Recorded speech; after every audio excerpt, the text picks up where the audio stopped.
Setiap kali aku buat live kan geng, ada orang tanya DC ada bang, DC ada bang. Aku berani cakap, reel ni jauh lagi padu daripada reel yang bunyi zing-zing korang tu. Yang ni lah jauh lagi padu Jauh lagi padu.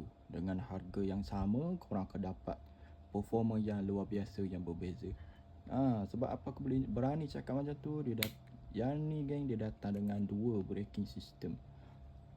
Siapa-siapa yang kenal lah braking system jenis centrifugal ni, memang kalau buat longkas dia tak bihun geng. Dia tak bihun. Dia dapat buat longkas dan tak bihun. Itu yang paling penting. Lepas tu dia pakai magnetic braking system yang ala-ala Daiwa punya sistem lah. Tapi tak sama macam Daiwa, tapi ala-ala. Untuk dia punya body dia pakai carbon new heritage material. Yang ni carbon yang lagi liat, lagi kuat, lagi tahan lasak.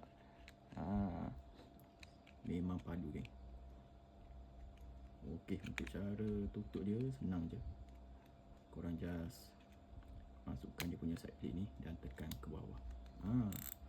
Untuk dia punya spool, dia pakai medium spool, boleh isi tali banyak. Dan dia punya star drag ada clicker, tension knob pun ada clicker, drag pun ada clicker nyaring. Okey, dia punya handle dia pakai aluminium handle dan handle dia ni panjang dalam 100mm macam tu. Dan dia punya knob dia pakai material Eva knob. Lepas tu knob dia ni dah besar, memang selesa korang pegang semasa buat kayuhan. Dan dekat knob dia ni ada 2 biji bearing dan sini pun ada 2 biji bearing geng. Datang dengan 11 tambah 1 ball bearing. Gear ratio dia 72:1. Max drag dia 7 kg. Memang padu barang ni geng. Memang padu Kasking Spartacus 3. Yang ni saiz compact, berat dia dalam 180 gram saja. Lepas tu dia pakai main gear jenis beras gear. Memang tahan air masin.